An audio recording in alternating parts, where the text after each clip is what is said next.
Okay, we left off on 277. Chotzer sheish lo beis shnei psochim shnei ruchos. You have a courtyard. It has two entrances from both sides, both directions. Let's say on the east side and the west side. So let's say somebody would pass by the east entrance of the courtyard.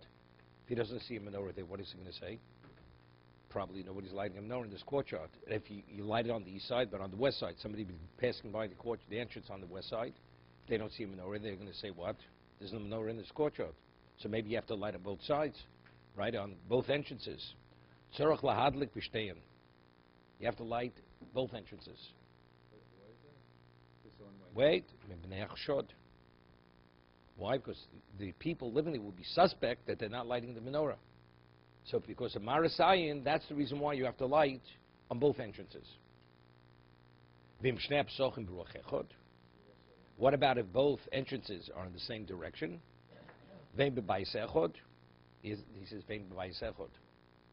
then you light one. Because it's obvious. People say that one menorah represents, right, exactly. Let's see Mishna Berura. This is tomorrow. Who didn't bias? Let's say you have two entrances into a building. Either way people say, if this entrance doesn't have candles, probably the other side also doesn't have. What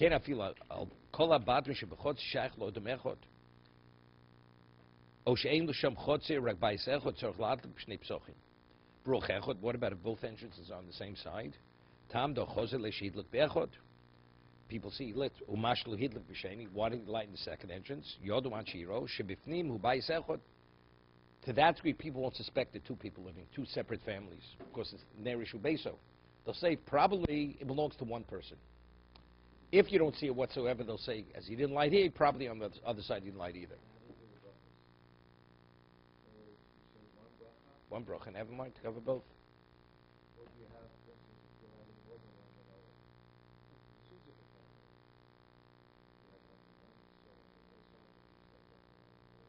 If you're mafsik, I'll give you an example. You put up a mezuzah. One bracha covers all the mezuzahs. Let's say you speak. And something which has no relevance to putting up the mezuzah. You say another bracha. Same thing over here. You say, it's brought regarding B'dikas Chometz. You have to check many locations. So really you shouldn't speak unless it has relevance to the checking. So if you have to go from location to location, so the Mishna Berura says, even if a person is not mafsik by speaking, but let's say you have to check your business and you have to check your home. It's a distance. Where your business is not where your home is. When you check your business, you say another bracha.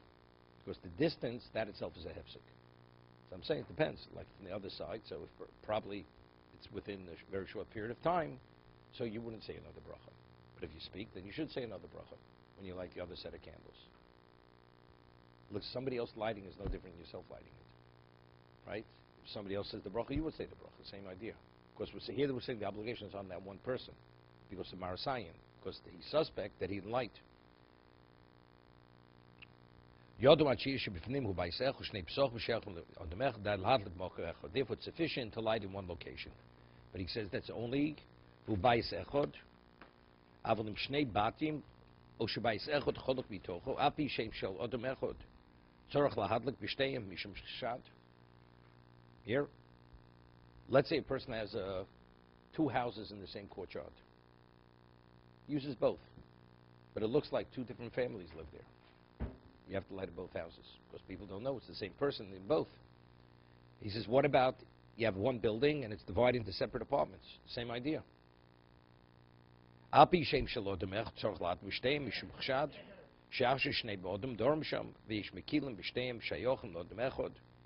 both belong to one, you say people know. People know it's one resident there. Yeah, but they see the lights on. You see people living there. Well, you go out of town, you don't have to have something. Nobody's going to suspect you don't light Hanukkah lights. You're not home. So chashad is only somebody's there. It's occupied, and you don't see the lights. You want the lights on. Okay. How go is a Ram on this? B'madlik v'shtei psochim, Alan, what you were asked. If you light in two entrances, einum vorech rak be'echod mehem, u'b'sheni madlik b'lo brocha. You only say the brocha on one, not on the other. The other you light without a brocha. Mi b'zman hazeh shekulam madlikim b'fnim mamish. Is today that we all light inside. We had it earlier. Even though it's better to light in the window, but b'di'evid, if a person lights inside, then hekel of nevushus harabim klal. So therefore, with the way we light the candles, whether people know or not know, we're not really concerned because we don't light in a public view. Even if the house has multiple entrances or the courtyard, in various directions, because what are people going to say? Why do we see the candles? Because probably he lit it inside. Because people don't necessarily light on the outside. Came near Ali. The Ramos says, this is my opinion. And that's the minig Ashkenaz. Minig Ashkenaz. That's the accepted custom. That we only light one set of candles, and we're not concerned what people may think, because since today we light inside, people understand, even if we don't see it, it's probably inside. Okay? In reference to, are they lighting the windows there? No, before the Mishna said, also the Ramo also said, today we light inside. He says, nevertheless, Mishna says it, but it's best, if you could light in the window, you should light in the window. So today that we light in the window, what he's saying here wouldn't apply. Because this is where... What he's saying here is, even though we do light in the window, but you're not obligated to light in the window. You're not obligated to light in the window. Because the main lighting is for the family that's at home. It's not for people outside. It's better if you can increase it. So because it's only an added feature, therefore the chashad doesn't apply. We'll see.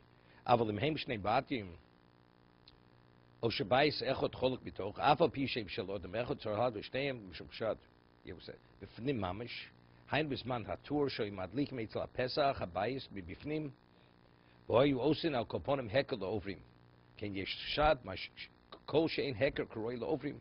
It's in time of the tour the Shulchan Aruch where they would light outside. So if you don't light outside, what would people say? You probably didn't light. Masha'enken achshem madlikim mamish bifnim. Today that we light inside the house. Lo ichbas lon klal lasus hekel of nerushus harabim. We're not really concerned about. I mean, we spoke about it. We live on the 20th floor. Putting it in the window, Mikar Adin has no value. Correct? Because it's above 20 amos. So it has nothing to do with the halacha that we put the candle in the window if you live on a high floor.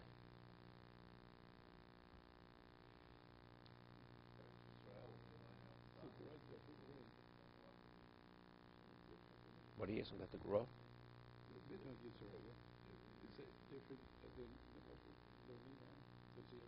Mishna Berura is not saying.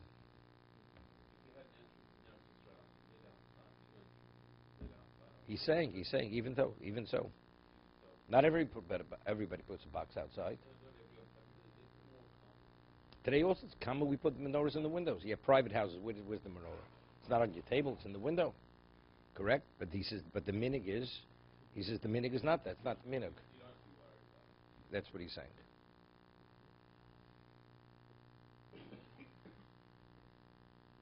I don't know why things change. Maybe it was a question of sakana. The Gemara says sakana.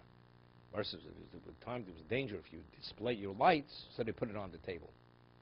So maybe time of the Torah wasn't danger and let things change, so therefore. Okay?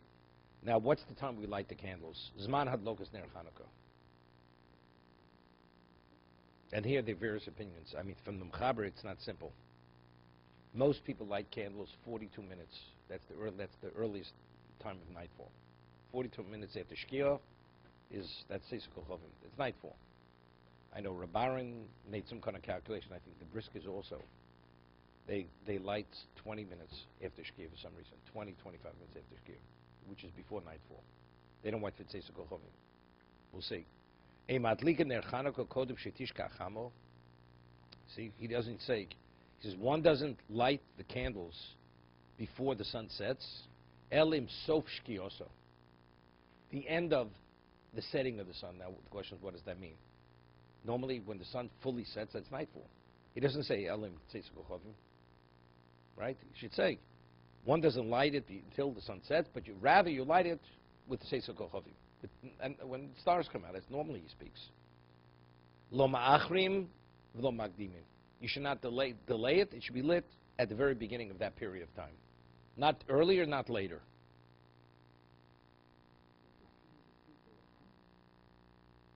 Of course.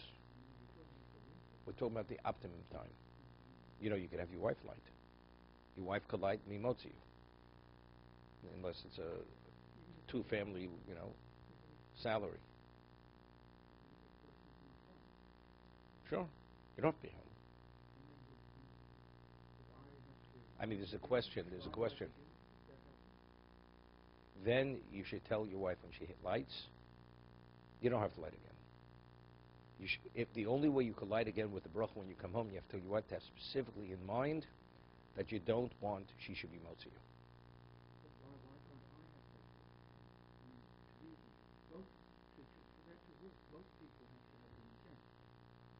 It's not simple. Okay, but you have to reveal that. You're right. No, because really it's near issue based. So a woman and a husband, we see them as one entity. So really, your wife is really you. It's not simple. This area is a very gray area. Yeah, but we say there's an obligation to each. No, but we're talking about husband and wife, and not about children. A father, mother light, children definitely light when they come home. It's not a question. Specifically the spouses. Of course, two spouses, even if you hold, today things have changed. When I raised my kids, my daughters lit. They lit. The Gemara says women should light. The minig is, especially people who are lean more to the Hasidic side. Girls don't light. They don't light. They rely on the Rambam. One set of candles. Only the men light. Right? That's the way it is. But let's say if a woman would want to light, she could say a bracha. It's not a problem. She could say the bracha. So if you light, your wife lights, your kids come home 11 o'clock, they light with a bracha. But if you light, what wife lit earlier because you're coming home late, you come home, you don't light. And if you want to light, definitely not with a bracha.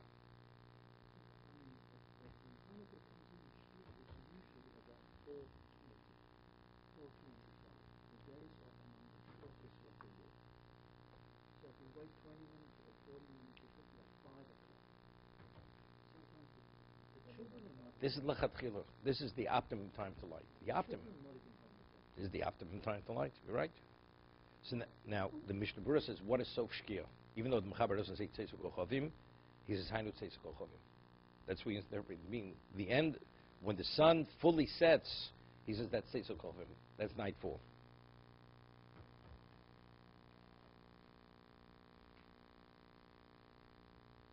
So over here, the Sharatzian says, this is the Mogen Avram's interpretation. He cites the Bach. That's the way he explains the meaning of the word sof shkia. Because it's not simple. Sof shkia means tzeisuk kochavim. Chinkos Mordechai behedra. Why? Why at that time? Because then people are in the street. They're coming and going. So that is the optimum time to publicize the miracle. What about Erev Shabbos? We can't light that, right? You can't light on Shabbos. You can't even light after sundown. Magdimim kilkam sim tofrei shayin tes v'inei mechaber sosum gedasatur v'siato the svirli demad yomer agmor is man hadlokas nerhu mishetishka chamo. When it's the Gemara says mishetishka chamo when the sun sets. Doesn't mean the very end of the setting, which means nightfall, or means in the period that is setting. So he says the mechaber understands that when the Gemara says tishka chama hainu sof shkia, means when it fully sets, meaning nightfall. Avol tchila shkia shniyo. Yeah. He says, what about the beginning of the second shkia? What does that mean? Hu be'erach reva shor mikodem. That is 15 minutes before nightfall. No, not 40. I said 20 or 25 minutes. Yeah. He says that's 15 minutes earlier. So if it's 35 minutes, about that. Ein Beraloch should be Arnos. He says Beraloch, he explains both positions. Some people, they daven Ma'ariv every night in its proper time.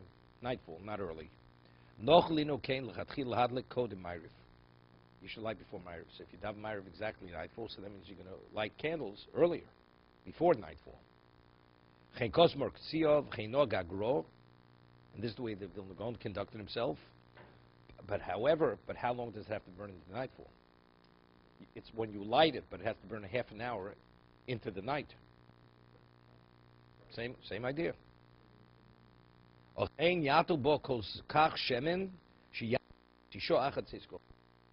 Enough oil in it. Right? You light at the very beginning of nightfall, okay, so put half an hour's worth of oil. But if you're going to, he says, if you're davening Ma'ariv at the beginning of nightfall, then you're supposed to light before, so it's even more than that. You're lighting at home. Lighting at home, then going to shul. So we talk about at one time how far was the shul from one's house. But still, there's 5 minutes, 10 minutes.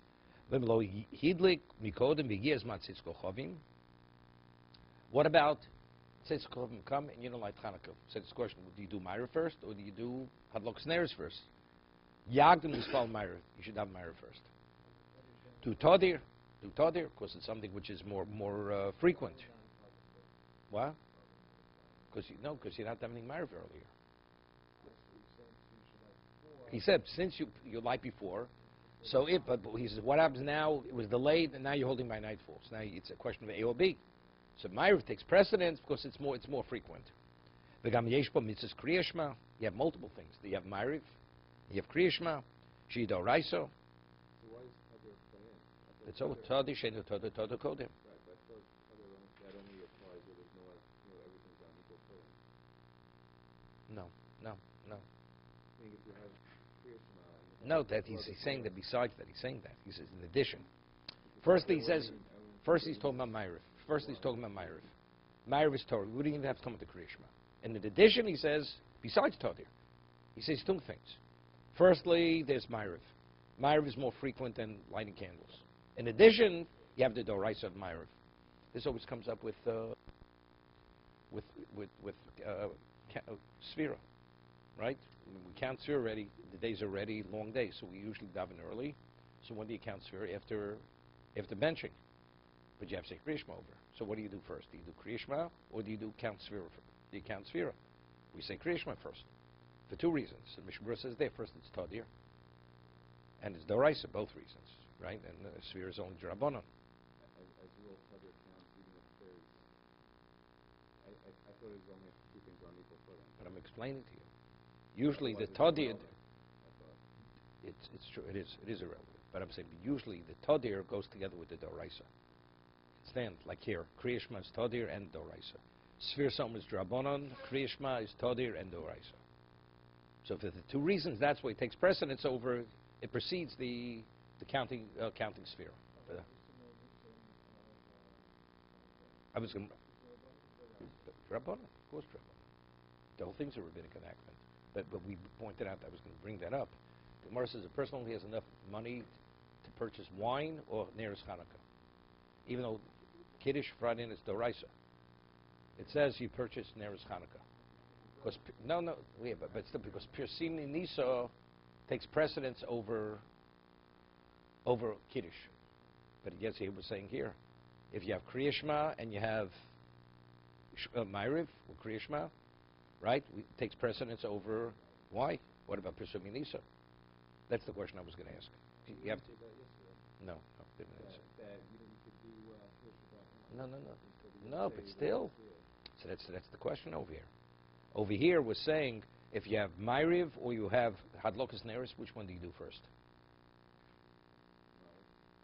You do Ma'ariv, even though lighting is Pirsum Nisa. There we're saying Pirsum Nisa trumps Kiddush. Kiddush, it trumps Kiddush. Well, this is that you could do both, other ones in either or. That's the answer. That's what we would say. That's there. The Gemara speaking. It's one or the other. Here you're going to do both. Just the question which one you're going to do first. So if you can do you're going to do both. So Pirsum Nisa, since it's not Tadir, it's not Doraisa, she delay it. But you're going to do Pirsum Nisa. There you're not going to do Pirsum Nisa whatsoever. Therefore, Pirsum Nisa trumps Kiddush. Exactly what you're saying. That's what I was going to say. It's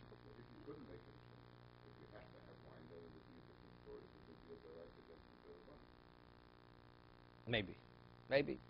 Yeah, we don't. We still. Of course, but we still say you don't blow shofar Rosh Hashanah. That falls out on Shabbos, even though it's Doraisa, right? Because they have the ability to nullify the mitzvah.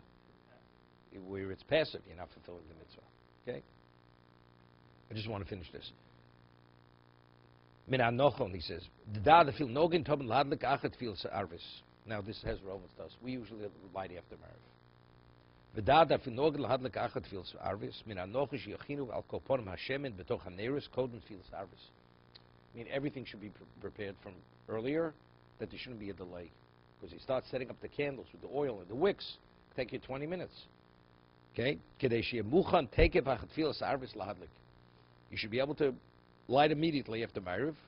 V'im yasa kol achat fils arvis bevari yishloch shi'avar ikar azman hadlogoso. If we're saying the first half an hour is the crucial period, it takes you 15 minutes. So it comes out, 15 minutes of that time is going to be beyond the time. And we're trying to get in as much of that time at the very beginning of nightfall. Therefore, everything should be prepared in advance. All you do is just lighting the candles. Fuchatzi shom midina de Gemara. That's the half an hour.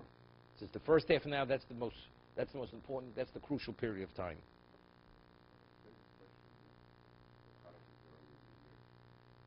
This is the optimum time. Okay, so you light it the afternoon early, and you put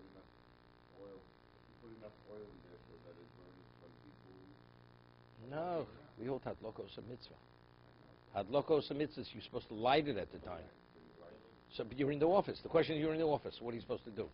Remote control. How do you light the menorah? Right. So you haven't resolved it. Let me ask you a question, David. David. South Africa didn't have a queen, but we did have a queen. And you got a call from your wife. The queen is here at 4:15. Could you please come home? Yes, one day we can do it, 8 days. It's like Shabbos. Choice. Shabbos are very common, you know. South Africa is a long day.